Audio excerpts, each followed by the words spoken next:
여러분 안녕하십니까? 저는 방송기자 김호성입니다. 오늘 특강을 통해서 여러분들과 함께 방송기자에 대해서 한번 긴 얘기를 해볼까 합니다. 방송기자가 되기 위해서 어떠한 소양을 갖춰야 하는가, 또는 방송기자가 되기 위해서 기본적인 덕목 같은 것이 있다면 또 어떤 것이 있을까, 이런 부분에 대해서 한번 좀 얘기를 해보고 싶습니다. 그렇다면 제가 방송기자에 대해서 과연 말할 자격이 어느 정도 있는 사람인가, 여러분들은 아마 궁금하실 거예요. 그래서 제 소개를 좀 간단하게 해보도록 하겠습니다. 저는 1987년에 MBC에 입사했습니다. 원주 MBC에서 방송 기자 생활을 시작을 했습니다. 한 7년 8개월 정도 방송 기자로 일을 하다가 한국의 뉴스 채널 YTN이 개국한 1995년에 창사 개국 멤버로 YTN의 일원이 됐습니다. 그래서 MBC 뉴스 김호성입니다. 이러한 클로징 멘트를 약 한 7년 8개월 정도 했었고요. 그리고 나서 YTN 김호성입니다. 이런 클로징 멘트를 꽤 오랫동안 했습니다.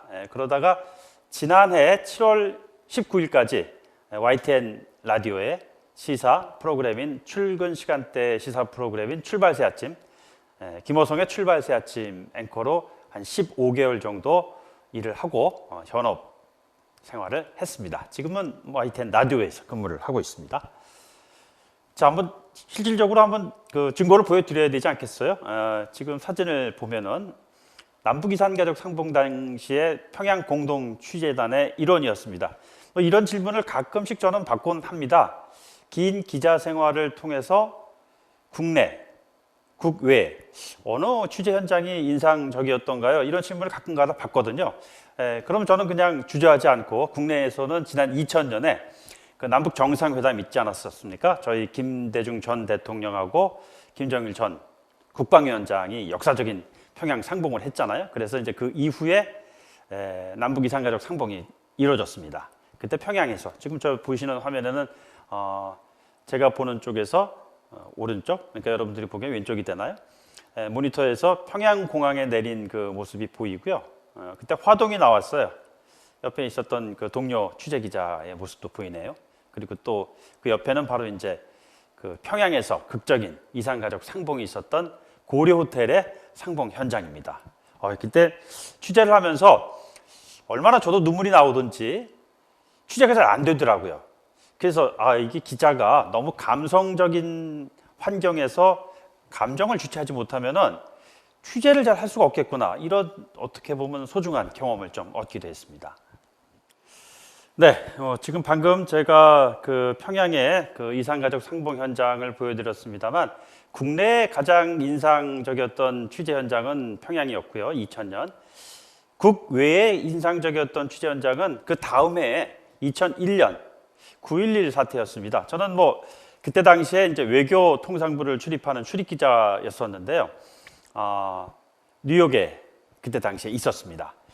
2001년 9월 11일 뉴욕의 가을, 그 어디에도 낭만은 없었다, 이런 제목으로 꽤 오랜 시간이 지난 다음에 그 한국기자협회에서 그 취재 이야기 공모가 있었는데, 그때 제가 너무 그때 9.11 사태 취재 현장이 저한테는 뇌리에 아주 각인된 그러한 그 이야기들이 많이 있었기 때문에 말이죠.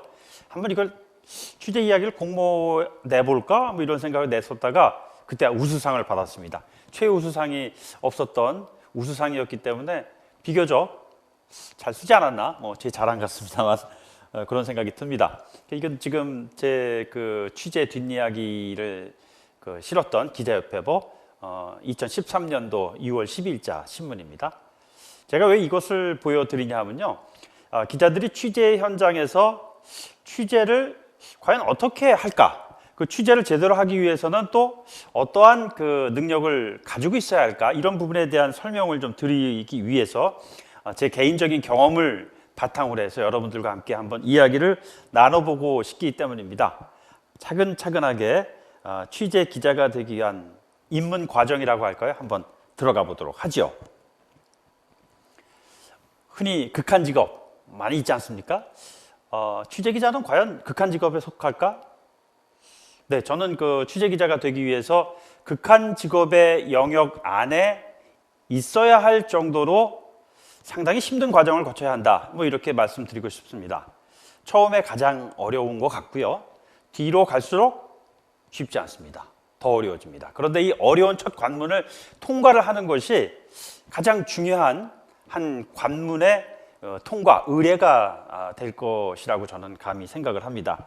이 수습 기자들이 그 가운데 이제 가장 어려운데요. 이 화면에 보이는 이제 취재 기자들의 모습이 보이잖아요. 굉장히 심각한 표정으로 뭔가 지금 취재 현장에 취재를 지금 하나하나 메모를 하고 있는 모습들이죠. 취재 현장에서 가르쳐주는 사람을 일진, 가르침을 받는 사람을 이진이라고 하는데요. 특히 경찰 출입 기자들 사이에서의 그 일진과 이진의 관계는 대단히 끈끈하고 엄하고 또 때로는 실소를 자아내게 하는 그런 일들이 많이 벌어집니다. 그래서 이해를 돕기 위해서 취재 기자들의 일진과 이진의 어떠한 상황 시츄에이션 극이라고 할까요? 그걸 한번 준비했으니까요. 여러분들 한번 함께 들어보도록 해보시죠. 지금 내가 담당하는 취재 라인에는 A, B, C 3개 경찰서가 있다. A 경찰서에는 성역과 같은 일진 기자실이, C 경찰서에는 돼지우리와 같은 이진 기자실이 자리한다. 지난 주말에는 집에 가지 못했다. 휴일에도 경찰서를 지키던 불우한 수습 기자 5은 피자 2판을 시켜놓고 일진놀이를 한다. 보고해봐. C 경찰서 내 기자실에서 수습 5명이 피자를 시켰습니다. 피자? 피자 어디 건데? 미스터입니다.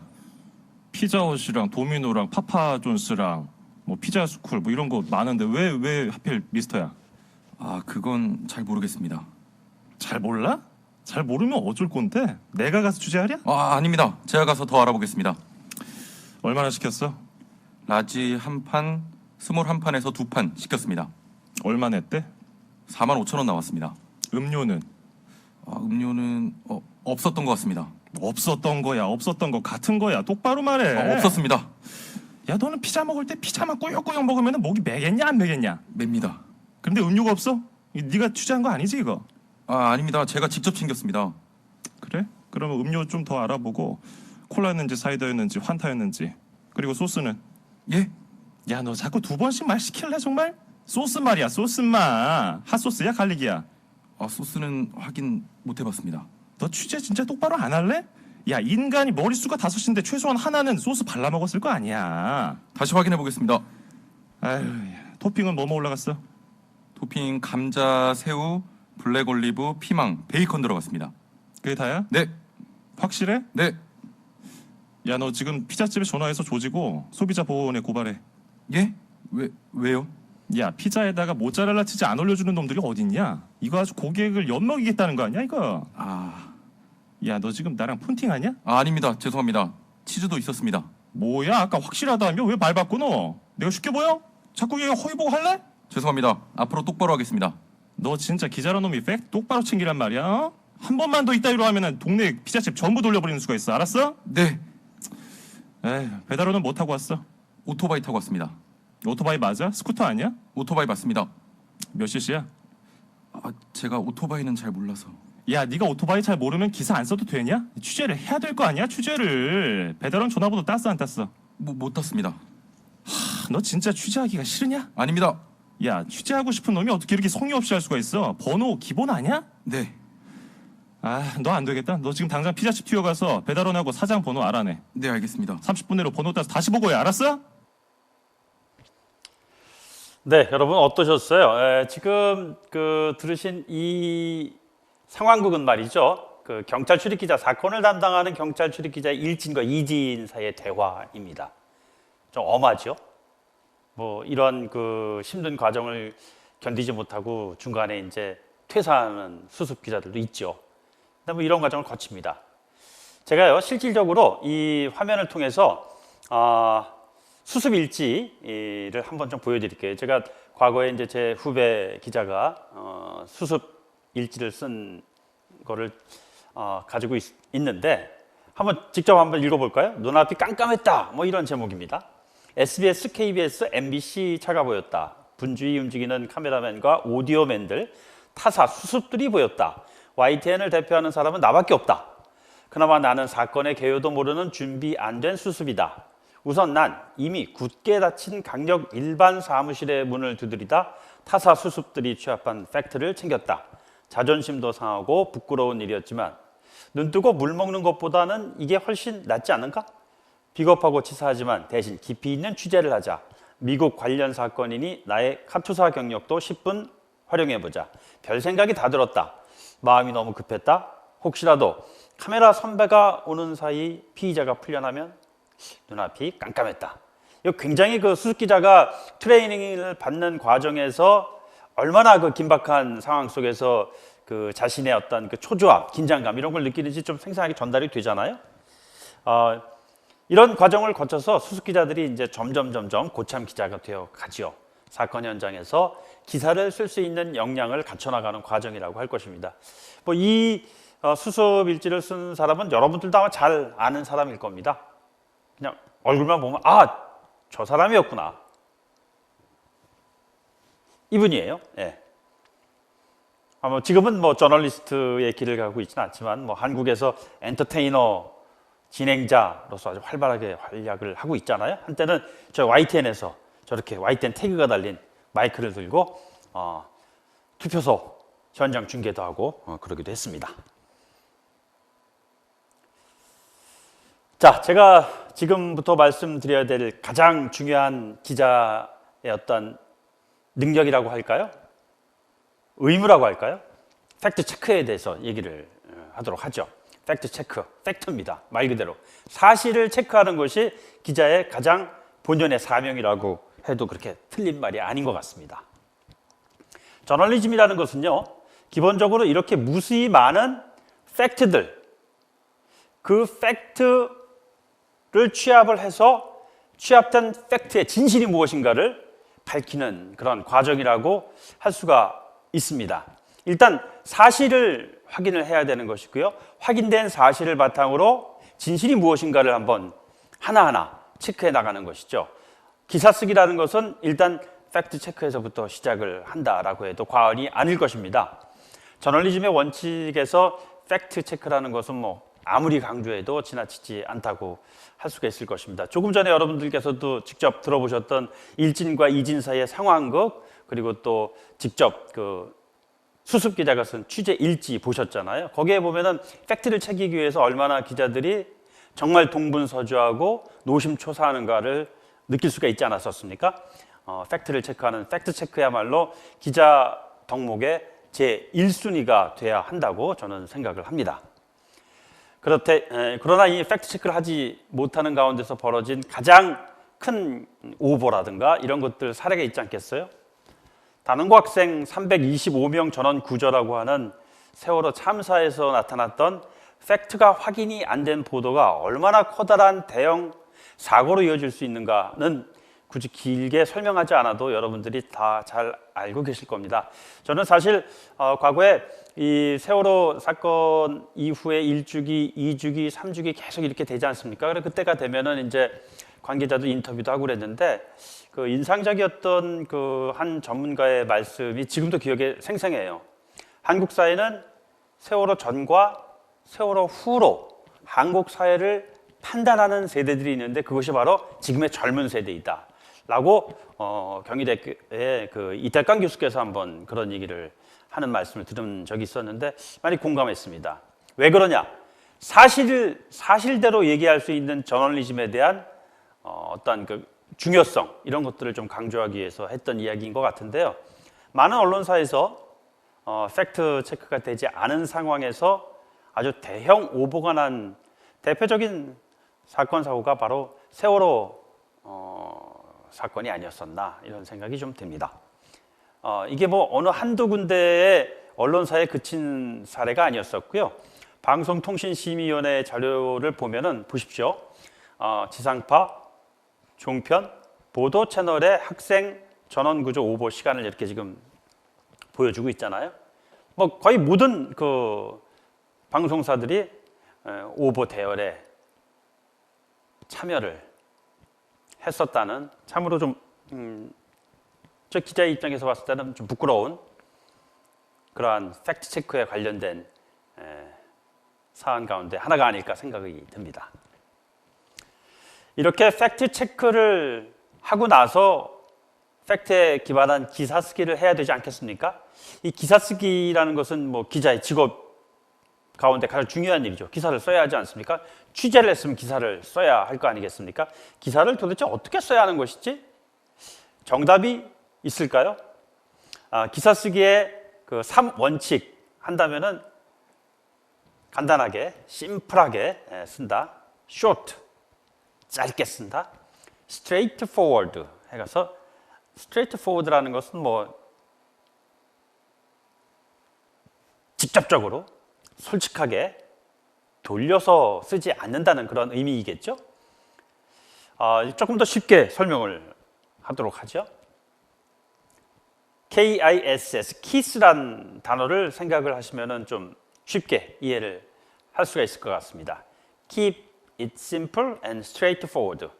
단순하게, 명료하게 쓰고 아주 직접적으로, 간접적으로 쓰지 말고요. 있는 그대로 쓴다. 뭐 이런 뜻이에요. 어렵습니까? 그러면 좀 더 간단하게 Keep it simple and short. 단순하고 짧게. 잘 이해가 안 되시나요? Keep it simple. 간단하게 써라. 이런 얘기입니다. 그래서 기사를 쓰는 원칙 하면 KISS의 그 원칙을 적용을 해서 기사를 쓰면은 비교적 듣는 사람이, 읽는 사람이, 보는 사람이 쉽게 좀 이해할 수가 있다는 것을 좀 염두에 두셨으면 합니다. 한번 실제적인 사례를 한번 보면서 한번 하나하나 좀 얘기를 해보도록 하죠. 자, 버려진 섬마다 꽃이 피었다. 이게 무슨 얘기일까요? 제가 좋아하는 작가 김훈 작가의 카레 노래 제일 첫 문장입니다. 버려진 섬마다 꽃이 피었다. 김훈 작가는 본래 저널리스트 출신이잖아요. 이 버려진 섬마다 꽃이 피었다라는 첫 문장을 쓰기 위해서 작가는 굉장히 오랜 시간을 고민했었다고 합니다. 무엇 때문에 고민을 했었냐면요. 버려진 섬마다 꽃이 피었다 하는데 이 꽃이 할 때 이라는 조사를 쓰는 것이 좋을까? 꽃은 해갖고 을이라는 조사를 쓰는 것이 좋을까? 고민을 많이 했었다고 그래요. 뭐 언뜻 생각을 하다 보면은 그 뭐 조사 하나를 바꿔 쓴다고 뭐 의미의 차이가 얼마나 있을까? 이렇게 생각할 수가 있지 않겠습니까? 버려진 섬마다 꽃이 피었다나 버려진 섬마다 꽃은 피었다나 뭐가 다를까? 그런 생각이 들잖아요. 이 무슨 차이가 있을까요? 이렇게 설명을 하더군요. 이 버려진 섬마다 꽃이 피었다는 객관적인 서술이고 버려진 섬마다 꽃은 피었다는 주관적인 서술이라는 것입니다. 꽃이는 객관적이고 꽃은 주관적이라는 것이에요. 왜 그러냐면 꽃이 피었다는 게 꽃이 피어난 겁니다. 객관적으로. 꽃은 피었다 하면 꽃은이라는 꽃의 의지가 개입된다는 것이에요. 그래서 작가는 좀 더 객관적인 서술을 하기 위해서 버려진 섬마다 꽃이 피었다라고 첫 문장을 시작했다고 그렇게 설명을 하고 있습니다. 저는 이 이야기를 듣고 이 조사 하나에도 작가가 고민을 한 끝에 한 문장을 만들어내는 것이구나 라는 생각이 들면서 바로 이 같은 글쓰기야말로 기자정신, 저널리스트로서 훈련받는 과정에서 만들어진 것이 아니었을까 그렇게 저는 생각을 했습니다. 다른 사례를 한번 볼까요? 저는 남한산성이라는 영화를 몇 년 전에 봤는데요. 그 남한산성 영화 맨 마지막 그 엔딩 크레딧이 올라올 때 보면은 이런 그 문장이 있어요. 그해 봄 다시 민들레꽃이 피었다. 이렇게 그 화면이 마지막에 보여졌습니다. 보십시오. 그해 봄 다시 민들레꽃은 피었다가 아니지 않습니까? 민들레꽃이 피었다. 아주 굉장히 드라이한 객관적인 서술입니다. 작가의 주관이 들어가지가 않고요. 그냥 민들레꽃이 피었다. 이렇게 썼습니다. 그렇기 때문에 아마도 우리가 사랑하는 시인 이상화 시인의 빼앗긴들에도 봄은 오는가는 이것은 시잖아요. 기사 제목이 아니지 않습니까? 기사 제목이었다면 만약에 빼앗긴들에도 봄이 오는가 아마 이러실 수도 있을 거예요. 근데 여기는 빼앗긴들에도 봄은 오는가 봄의 의지가 강하게 담겨 있지 않습니까? 봄의 의지라는 것은 결국은 시인의 의지 아니겠어요? 시인의 의지는 식민치하에 이 나라가 빨리 해방이 되기를 정말 염원하는 그런 시인의 의지가 반영이 됐기 때문에 빼앗긴 들에도 봄은 오는가. 시 제목이 그래서 이렇게 봄이가 아니라 봄은이 아니었을까. 저는 저 나름대로 해석을 하고 있습니다. 자, 이제 구체적으로 기사의 사례를 보면서 말씀을 드리겠습니다. 아까 말씀드렸던 키스라는 단어를 좀 생각을 하시고요. 아주 간단 명료하게 객관적인 서술을 통해서 택시 요금이 오르는 부분에 대해서 실제 사례를 들어서 한번 설명을 해 보도록 하죠. 지금 화면을 통해서 봤을 때 그러니까 왼쪽이 수습 기자가 쓴 것이고요. 오른쪽이 일진 기자가 고쳐준 기사입니다. 그러니까 내일 새벽 4시부터 서울 시내 중형 택시 기본 요금이 현재보다 600원 오른 3,000원으로 조정됩니다. 택시 요금이 올랐다는 기사예요. 두 번째 문장은 좀 길죠? 서울시는 72,000대 서울 택시 미터기에 새로운 요금 체계를 적용하기 위해서는 한 달가량 걸린다며 당분간 미터기가 조정되지 않는 택시를 탔을 때는 중형 택시의 경우 기본 요금 인상분 600원, 대형 택시는 500원을 더 내야 한다고 밝혔습니다. 굉장히 복잡해요, 문장이. 다만 심야 시간대 시계외 요금과 거리 요금 적용은 미터기 조정 이후에 반영됩니다. 이렇게 썼어요. 이걸 이제 고쳐준 거예요. 이 기사 고치면서 아마 수습 기자가 또 굉장히 많이 질책을 아마도 받지 않았을까 그런 생각이 듭니다. 택시 요금이 올랐다는 거에 제일 중요한 게 뭡니까? 얼마나 오른다는 거잖아요. 그 다음에 언제부터 오른다. 이게 궁금하지 않습니까? 그러니까 리드의 기사에 딱 그냥 두 줄로 정리를 했잖아요. 서울 택시 기본 요금이 12일부터 300원으로 오릅니다. 이렇게 썼습니다. 모든 게 다 함축되어 있잖아요. 그 뒷 문장을 읽지 않아도 12일부터 택시 요금이 3,000원으로 오르는구나. 다 알잖아요. 이제 두 번째 문장의 부연 설명을 굳이 하자면 서울시는 12일 오전 4시부터 택시 기본 요금이 2,400원에서 600원 오르고 거리 요금도 142m당 100원으로 인상된다고 밝혔습니다. 조금 더 부연 설명을 하고 있죠. 다만 미터기 조정이 완료되기 전까지는 주행요금 인상분은 내지 않아도 됩니다. 이에 따라 현행 미터기 요금에 기본 요금 인상분인 600원을 대형 택시는 500원을 추가로 지불하면 됩니다. 이렇게 기사를 썼습니다. 거듭 말씀드립니다. 기사는 단순하게, 명쾌하게, 짧게, 그리고 돌리지 않고 아주 직접적으로 써야 된다는 그런 말씀을 다시 한번 거듭 강조하고 싶습니다. 택시 요금이 오른다는 기사를 이렇게 보여드리는 이유는요. 사실 많은 팩트를 취재를 한다 하더라도 그것을 얼마나 간단 명료하게 전달하는 영역은 좀 다른 영역이라는 것이죠.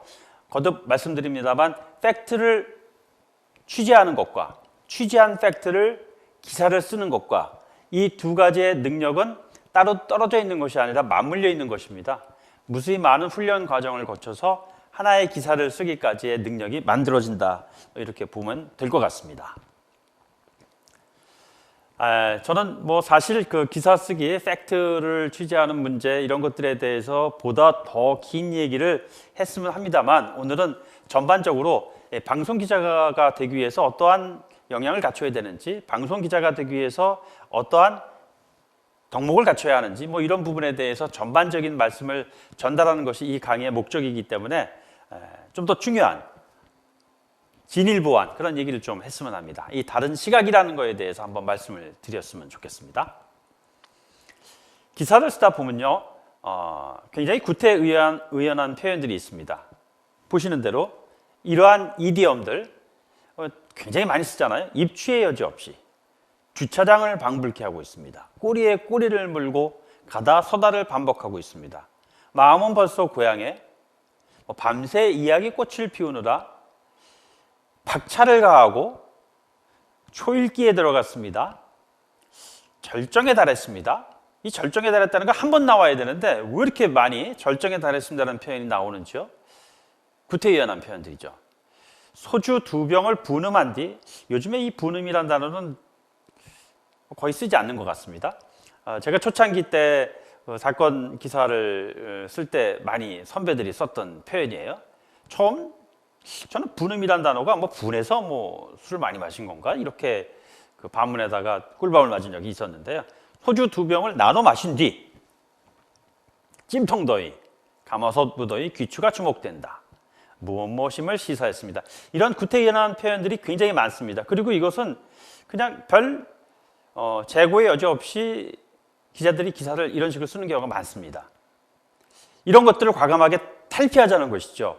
구태의연한 표현들에서 자유로워지기 시작하면 자신만의 표현, 그리고 상대방이 이해하기 쉽도록끔 쓸 수 있는 그런 능력이 생기게 됩니다. 구태의연한 표현들에서 과감하게 벗어날 수 있는 그런 능력을 좀 가졌으면 합니다. 여러분들이 입사시험을 치를 때 아마 그 기사를 작성하라 이런 시험 문제 받게 될 거예요. 그랬을 때 채점하는 사람이 이건 뭐 특별히 새로운 표현이 아니다. 너무나 우리가 그동안 많이 써왔고 심지어는 요즘에 그렇기 때문에 잘 쓰지 않는 표현인데 이걸 왜 썼지? 이런 지적을 받으시면 안 되지 않겠어요? 한번 구태의연한 표현들을 한번 일목요연하게 쭉 정리를 하신 다음에 가급적 그 표현들로부터 떠나시기 바랍니다. 뭐 저는 이 가수의 노래를 그렇게 많이 알지는 못해요. 레이디 가가라는 가수가 있어요. 그 마돈나를 카피한 가수라고 그래가지고선 처음엔 좀 많이 디스 당했었죠. 그런데 요즘엔 레이디 가가 자체가 아주 존재감이 있는 가수가 되지 않았어요? 이렇게 얘기했습니다. 당신들은 내가 조금 다르기 때문에 비웃지만 나는 당신들이 다 똑같기 때문에 비웃는다. 당당한 표현 아니겠어요? 155cm의 단신, 이 여걸 가수로부터 나오는 아주 자존심 강한 그런 표현인 것 같습니다.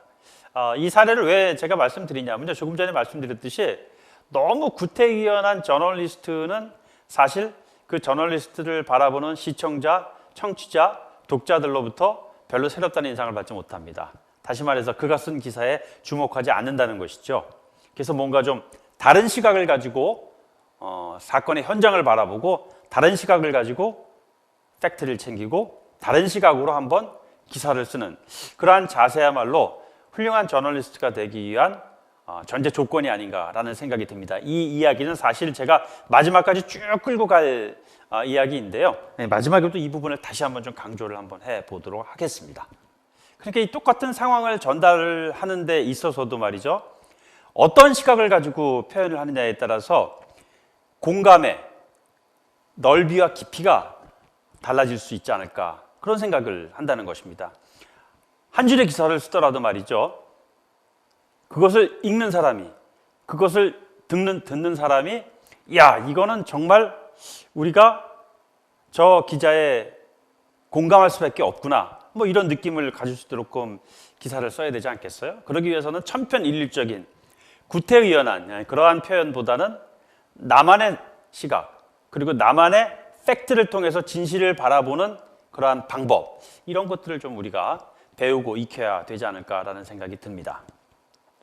근데 팩트를 체크하고 기사를 쓰고 뭐 이러한 그 기자들의 그 일이라는 것은 상당 부분 사람을 통해서 이루어지게 됩니다. 사람을 만나서 저는 인터뷰어가 되는 것이지만 인터뷰 일을 통해서 거기에 컨텐츠를 지금 가져와야 하는 것이잖아요. 자, 인터뷰를 어떻게 하면 잘할 수가 있을까? 그래서 인터뷰의 노하우는 말 그대로 취재의 역량을 측정할 수 있는 굉장히 중요한 잣대가 됩니다. 지금부터 인터뷰를 하는 요령에 대해서 한번 함께 고민해 봤으면 좋겠습니다.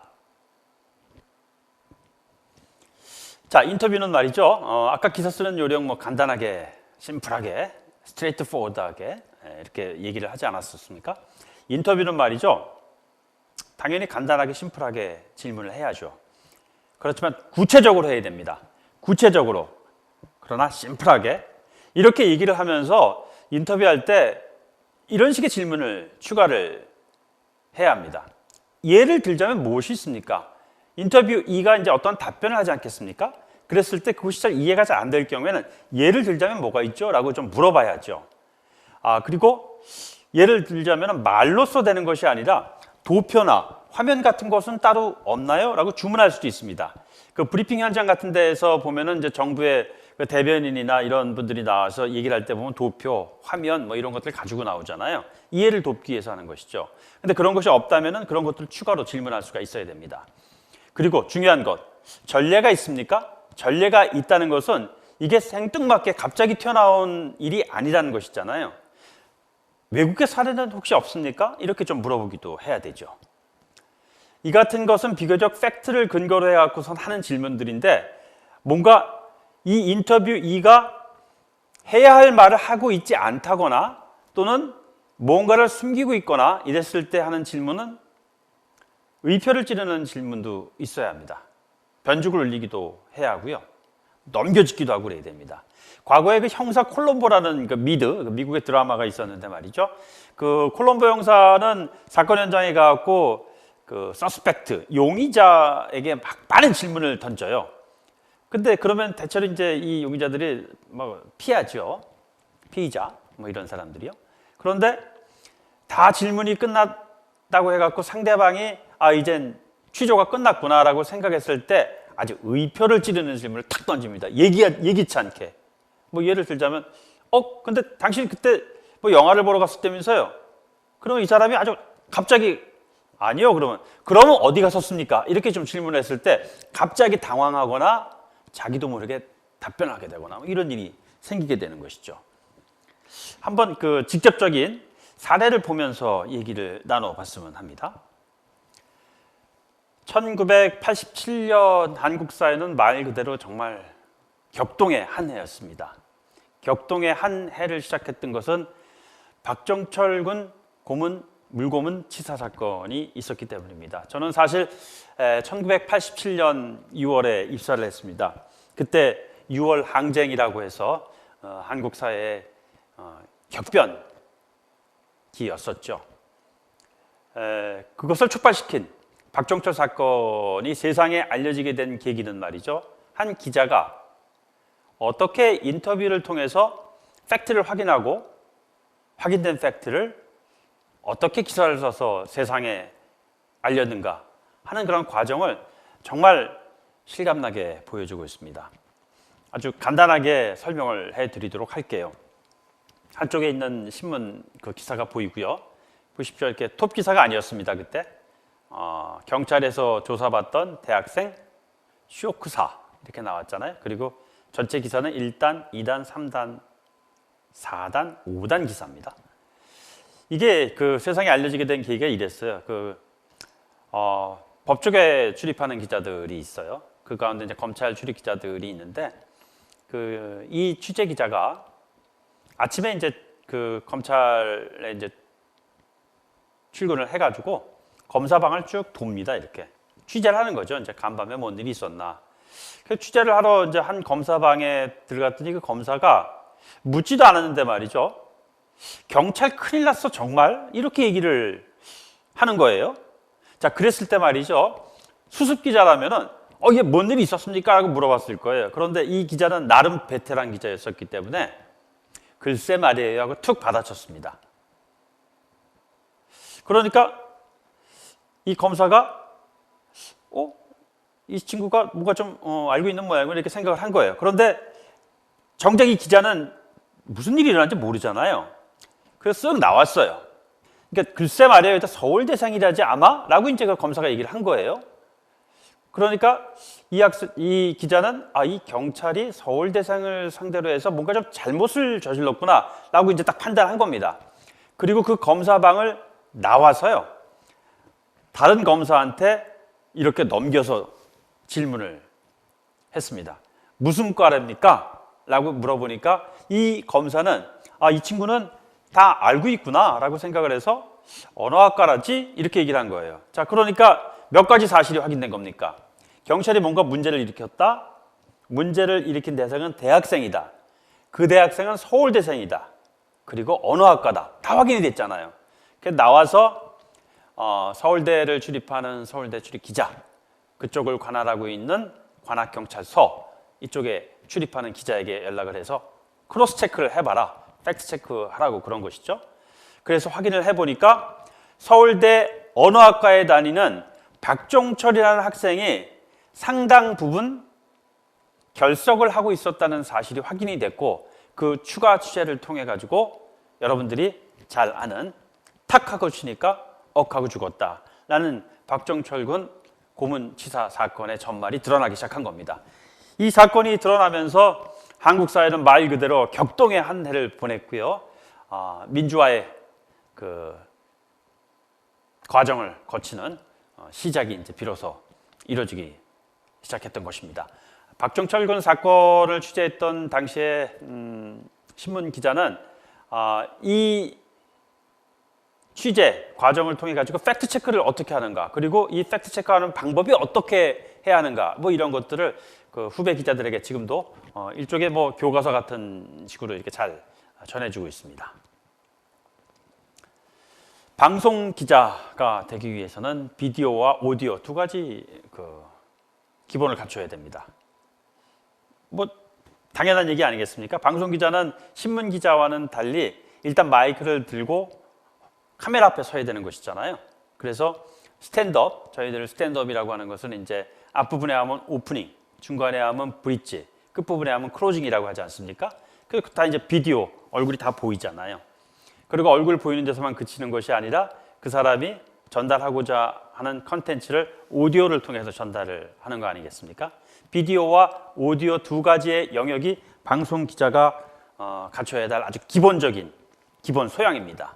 하나하나 좀 체크해 보도록 하죠. 비디오, 방송 기자니까 뭐 비디오가 좋아야 되지 않겠어요? 얼마나 좋아야 될까요? 한번 뒷부분에 가서 좀 자세하게 좀 설명을 해드리도록 하고요. 7, 38, 55 룰이라는 게 있습니다. 이것은 메라비언의 커뮤니케이션 모델이라고 하는 것인데요. 메라비언이라는 일종의 그 심리학자가 제시한 하나의 모델입니다.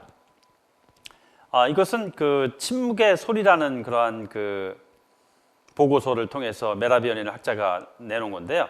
한 사람이 어떠한 콘텐츠를 전달을 하는 데 있어서 전체를 100으로 놓고 봤을 때 말이죠. 7%만이 전달하고자 하는 내용 그 자체이고 55%는 바디랭귀지, 보여지는 거, 그러니까 비디오적인 요소라는 거예요. 그리고 38%는 톤, 보이스, 오디오 영역이라는 것입니다. 그러니까 컨텐츠라는 것이 100이라는 한 덩어리를 구성하고 있다면 그 내용은 7%고 나머지는 보이는 것이 55%, 들리는 것이 38%라는 것입니다. 따라서 방송 기자가 되기 위해서는 전달하고자 하는 그 컨텐츠의 내용 텍스트 자체도 굉장히 중요하지만 그 텍스트를 어떠한 표정과 방법으로 어떠한 목소리를 통해서 전달하느냐, 이것이 대단히 중요하다는 것이죠. 보십시오. 비디오 먼저 얘기하겠습니다. 앞서서 말씀드렸습니다만 저는 지난해 7월까지 그 YTN 라디오 출근길 시사 프로인 김호성의 출발새 아침을 진행을 했습니다. 그때 이제 보통 이제 라디오이기 때문에 보이지 않잖아요. 근데 요즘에는 뭐 유튜브를 통해서 보이는 라디오 해가지고 라디오도 사실상 다 그 스튜디오 안에 보입니다. 과거에 제가 이제 그 TV 쪽 그 리포터, 앵커 뭐 이런 역할을 했을 때에는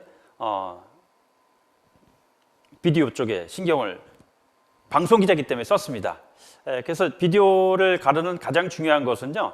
아까 조금 전에 그 메라비언의 법칙에서 말씀했지만 표정, 바디랭귀지가 굉장히 중요하다는 것이에요. 얼굴의 표정을 만들어내는 또 다른 요인이 뭐가 있을까요? 헤어스타일, 기본적인 의상 같은 건 뭐 당연하죠.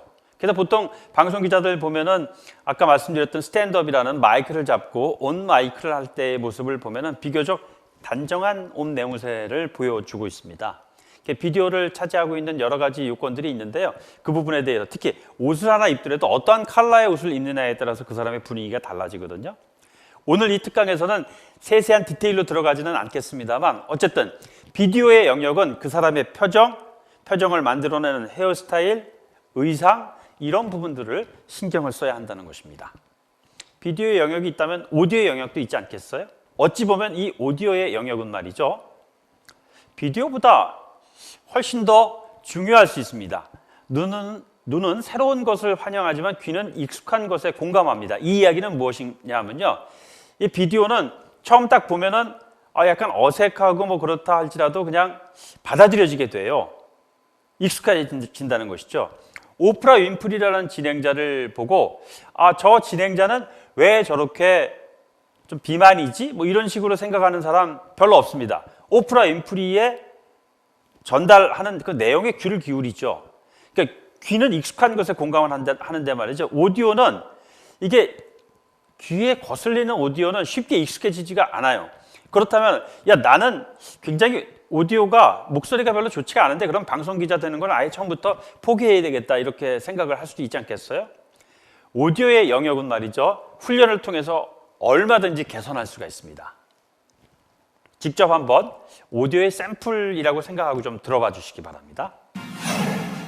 국방부는 이번 달에 발사될 것으로 보이는 북한의 장거리 로켓 광명성 3호가 미국 본토까지 도달할 수 있을 정도의 사거리를 보유한 것으로 추정했습니다.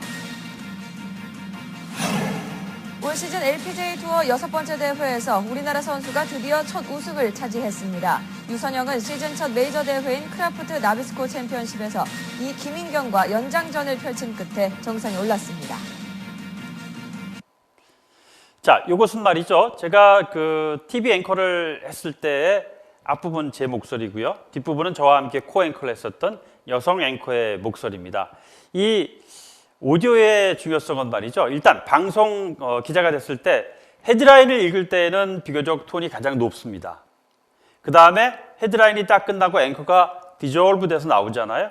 그랬을 때 시청자 여러분 안녕하십니까 하는 것은 헤드라인의 오디오보다 조금 낮습니다.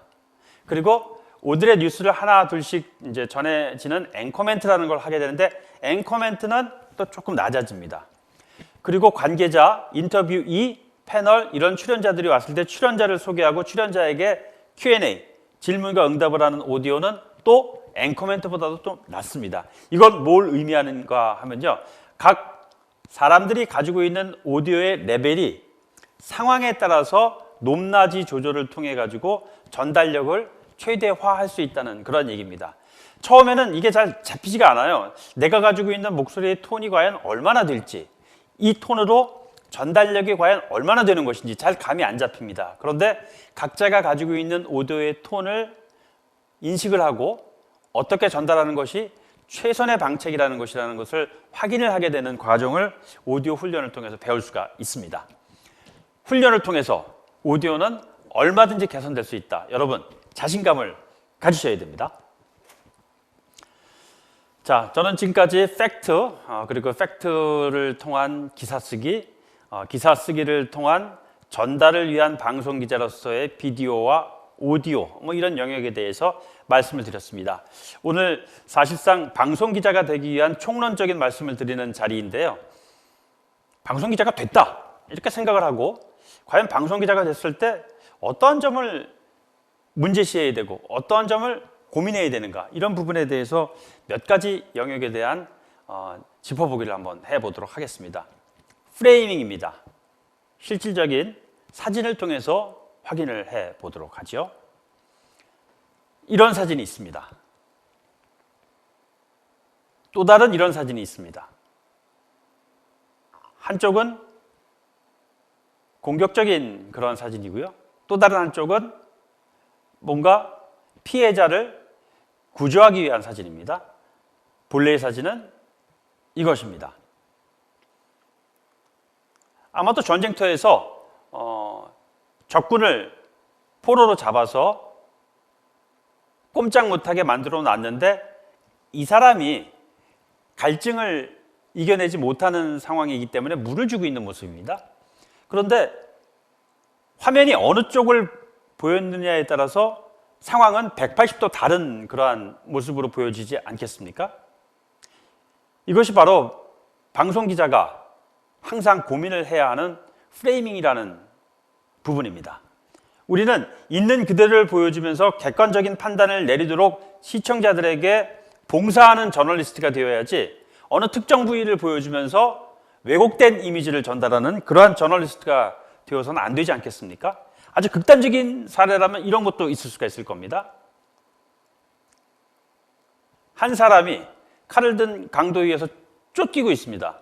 그런데 카메라가 어느 특정 부분만 보여줬을 때는 가해자와 피해자가 전혀 다르게 보일 수도 있지 않겠습니까? 그것을 미디어라고, 이건 굉장히 이 부분에 대해서는 굉장히 시니컬하게 지금 미디어를 바라보고 있는 시각이겠죠. 근데 왜 이런 얘기가 나올까요? 사실 확인을 통해서 진실을 보여줘야 하는 그러한 미디어가 정반대의 어떤 역할도 할 수 있다. 뭐 이런 우려 때문에 이러한 문제 제기가 나오는 것이 아닐까라는 생각을 합니다. 이런 부분에 대한 문제의식을 가지고 기자가 되겠다라고 생각하는 것과 이러한 부분에 대한 문제의식 없이 기자가 되는 사람과는 아마도 기자 생활 이후에 가는 방향이 굉장히 다를 수 있지 않을까라는 생각이 좀 들어서 여러분께 이런 말씀을 드리는 것입니다. 한번 다른 사례를 한번 좀 본다면요. 조지 오웰 1984 동물농장을 쓴 위대한 작가이죠. 이분은 한때 BBC의 기자이기도 했습니다. 이런 얘기를 했어요. 미디어가 중립을 지켜야 한다라는 것을 강조하기 위해서 이렇게 얘기를 했습니다. 정서적으로 나는 분명 좌파이지만 작가는 정당 이름에서 자유로울 때만이 정직하게 남을 수 있다고 믿는다. 여기서 작가에서 기자, 저널리스트로 뭐 치환을 시켜도 크게 틀리지 않을 것 같습니다. 미디어라는 것은 언어 그 단어 자체로 가운데라는 뜻이잖아요. 중립을 지켜야 한다는 것입니다. 이 중립을 지킨다는 것이 얼마나 어려운 것인가. 기계적인 중립이라는 얘기도 많이 합니다만 진정한 의미에서 중립이 과연 어떠한 것인가. 이러한 문제의식을 좀 한번 가져보자는 것이죠.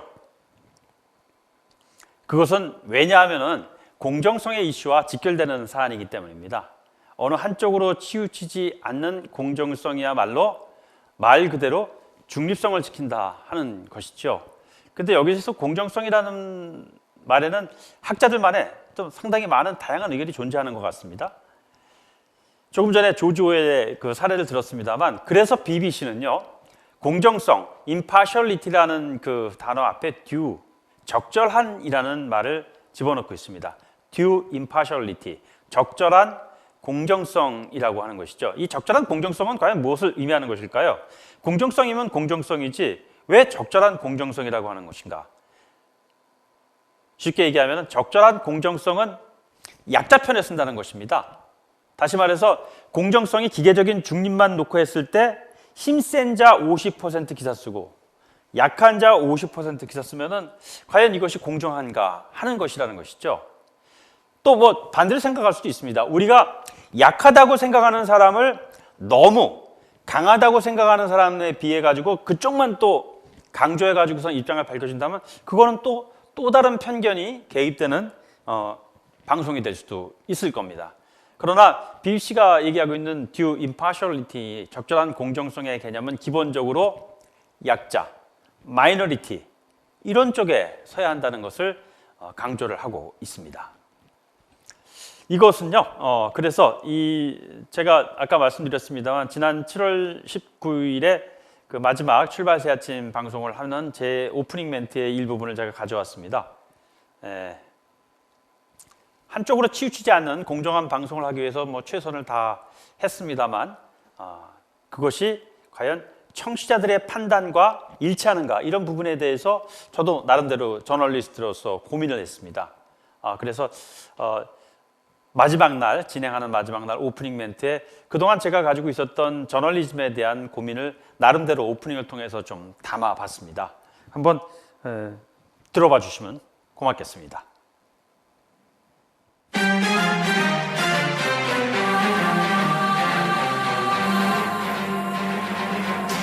매일 아침을 뉴스로 깨웁니다. YTN 라디오 김호성의 출발 새 아침. 여러분 안녕하십니까? 출발 새 아침 김호성입니다. 제가 출발 새 아침과 함께 출발한 지 꼭 446일째 되는 날입니다. 446, 딱 떨어지는 숫자는 아니죠. 하지만 제가 오늘을 끝으로 진행자에서 청취자로 돌아가는 그런 아침이기에 조금은 각별한 것 같습니다. 그동안 정말 많은 뉴스가 있었습니다. 북미 정상과 남북 정상이 각각 서너 차례씩 만났습니다. 국회는 공존했고 여야는 대치했습니다. 소득 주도 성장, 국민소득 3만 달러 시대가 열렸지만 최저임금 10,000원 시대의 꿈은 접혔습니다. 억대 연봉 44만 명 통계 저편에는 기본급 165만 원, 컨베어 벨트에 끼인 비정규직 노동자의 죽음도 있었습니다. 지연된 정의와 사람에게 충성하지 않는다는 법조계, 글로벌 시장을 장악한 BTS와 칸의 그랑프리 봉준호 감독, 세계 정상 코앞까지 진출한 청소년 축구 대표팀, 일왕의 태위와 우병화로 치닫는 아베 정권, 그리고 최초로 드러난 달의 뒷면, 명암과 희비가 교차했던 15개월이었습니다. 어느 한쪽으로 치우치지 않는 공정한 방송을 하기 위해 최선을 다했습니다. 그렇게 하는 것이 희망 고문에 절망하는 이 시대에 여전히 꿈꿔야 할 가치를 전하는 것이라고 믿었기 때문입니다. 하지만 저희는 때때로 한쪽으로 기울었습니다. 약자의 편에 서야 한다고 생각했을 때였습니다. 진행자로서 저는 항상 제가 틀렸을 수도 있다고 생각했습니다. 그래서 늘 반대편의 입장에 주목해야 한다고 다짐하고 또 다짐했습니다. 그럼에도 청취자분들의 기대에는 미치지 못했을 겁니다. 부족했기 때문에 함께 하려고 했습니다. 지난 446일 이른 아침 함께 힘차게 출발해 주신 청취자 여러분께 진심으로 감사드립니다. 7월 29일 김호성의 출발새 아침 진행 마지막 날 금요일 아침입니다. 지금 출발하겠습니다.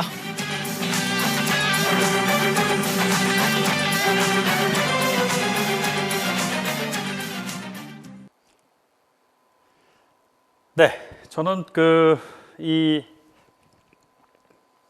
진행자로서 저널리스트로서 중립성을 지킨다는 것이 과연 얼마나 어려운 것인가 라는 생각을 언제인가부터 좀 깊이 했었던 것 같습니다. 수습 기자 시절에는 사실 뭐 중립성이라든가 뭐 이런 거 고민할 겨를이 없었습니다. 팩트 챙기기에도 힘들었던 그런 시절이었으니까요. 그러나 이 같은 중립성, 언론, 저널리즘의 본질 이런 부분에 대한 고민을 하고 여러분들이 방송 기자의 문을 노크했을 때와 그런 것 없이 그냥 단순히 기계적인 그 저널리스트가 되기 위해서 그 언론사의 문을 노크하는 거하고는 좀 차원이 좀 다르지 않을까 그런 생각을 하면서 오늘 뭐 깊이는 없지만 이런 부분에 대해서도 고민을 하는 사람이 방송 기자가 되어졌으면 좋겠다라는 바람으로 좀 짧게 말씀을 드렸습니다. 뭐 제가 드렸던 그 방송 기자와 관련된 팩트 체크라든가 기사 쓰기, 또 오디오, 비디오의 영역, 그리고 공정성에 관련한 이슈 이런 것들에 대해서 뭐 한 1시간여 정도 말씀을 드렸던 것 같습니다. 이제부터는 뭐 이렇게 편안한 마음으로요. 제가 마무리를 한다는 그런 생각으로 방송 기자가 되기 위해서 어떤 좀 생각을 갖고 어떤 가치관을 좀 갖고 사는 것이 좋을까라는 생각이 좀 들어서요.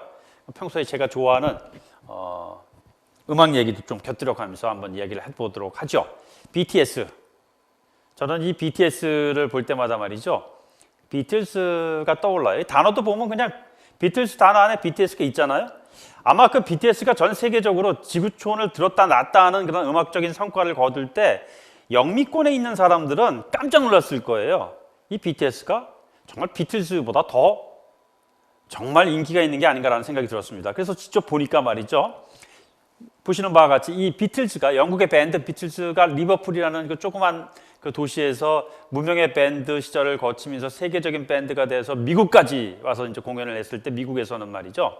얼마나 그 열기가 뜨거웠던지 브리티시 인베이전 해가지고 영국의 침공이다 이렇게 표현을 했다고 해요. 얼마나 그 대중음악계에 강력한 그 영향력을 행사했으면 미국이 주눅 들어가지고 브리티시 인베이전이라는 말까지 했겠어요. 아마 BTS를 보면서 코리안 인베이전이라는 얘기를 하지 않았을까라는 생각이 들기도 합니다. 실제로 보니까 말이에요. 그 미국에 있는 그 방송에 출연을 했던 BTS의 모습 그리고 앵커가 얘기하는 게 있잖아요. 이때 이 앵커가 이 진행자가 뭐라고 그랬냐면은 무슨 일이 일어났는지 믿을 수 있겠어요? 그들이 LA 공항에 도착했을 때 비틀스가 여기 있는 것과 같았어요. 이렇게 얘기했습니다. 이 사람들이 BTS를 비틀스 보듯이 하는구나. 그런 생각이 저도 들었습니다.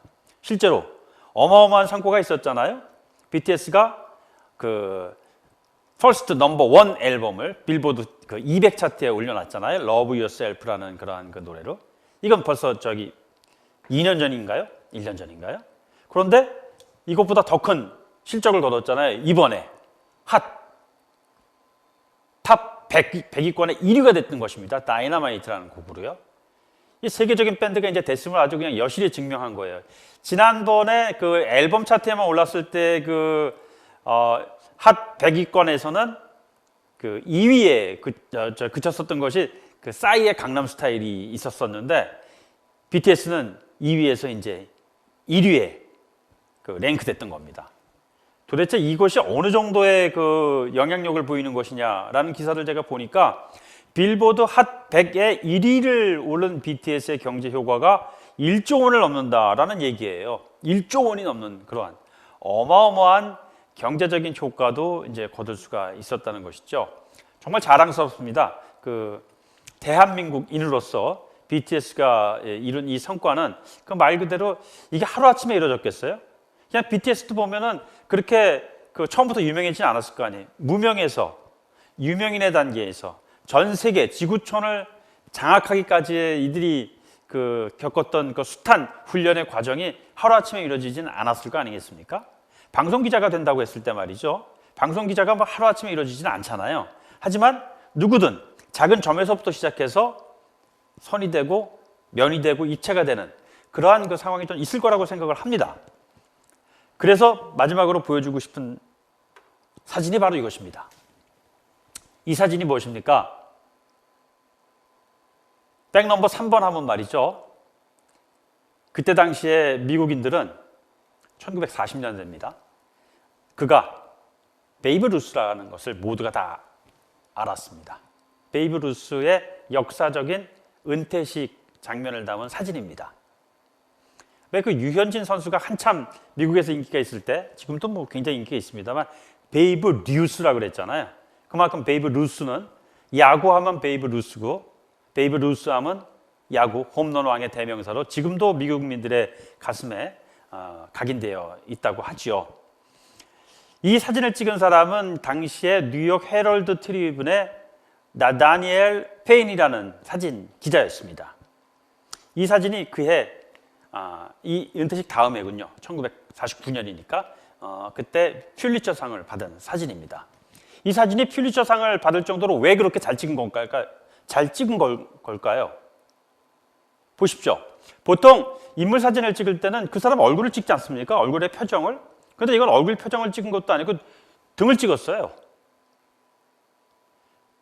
많은 사진 기자들이 저 베이브 루스의 은퇴식을 찍기 위해서 온 사진 기자들이 베이브 루스 앞에 있습니다. 지금 보면은.